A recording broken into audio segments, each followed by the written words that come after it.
direction Rimatara, l'île la plus à l'ouest des Australes, un atoll surélevé de seulement 9 km².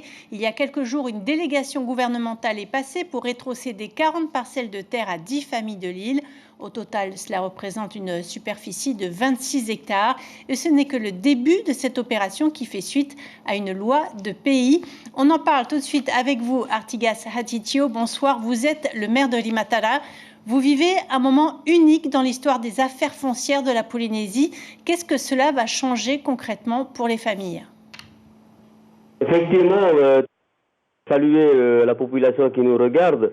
Et comme tu l'as bien souligné, c'est un jour heureux, c'est un moment historique pour l'île de Rimatara, car il faut savoir que depuis l'annexion de Rimatara en 1901, que nos Tupunans ont été dépossédés de leurs terres, et depuis, ça a été un vide juridique jusqu'en 2020, date à laquelle le pays a enfin sorti une loi unique qui ne s'applique qu'à Rimatara et Rurutu pour permettre le titrement des terres de Rimatara et de Rurutu. Donc, lors du déplacement du président du pays accompagné de 3 de ses ministres, 6 personnes se sont vues donc remettre leur titre de propriété qui représente en finale, comme tu l'as dit, 10 familles, et ce qui représente au total une superficie de 25 à 26 000 hectares de terre qui ont été rendus, qui ont été restitués à leurs propriétaires. Et maintenant, charge à chaque famille de faire le partage entre elles.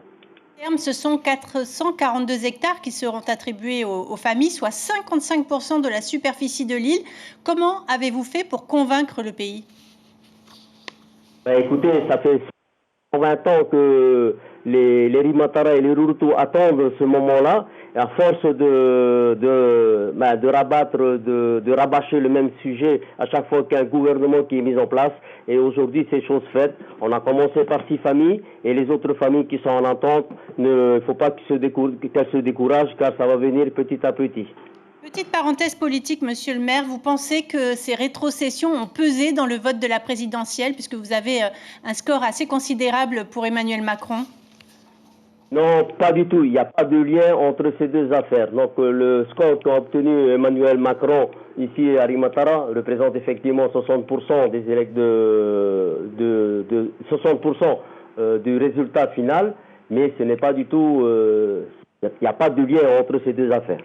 L'utilisation de ces terrains pourrait être agricole. D'ailleurs, les agents de l'EPIC Vanille sont en ce moment chez vous. Effectivement, nous avons une délégation d'EPIC Vanille qui est menée par la directrice elle-même, Emma Maraya. Ils sont là chez nous pour nous présenter la vanille de Tahiti. Pour sa petite histoire, la vanille de Tahiti est issue d'un croisement de la vanille planifolia et de la vanille odorato, ce sont des vanilles, des espèces qui ont poussé dans nos atolls. Donc il est bien légitime pour moi que le fruit de ce croisement revienne dans nos îles.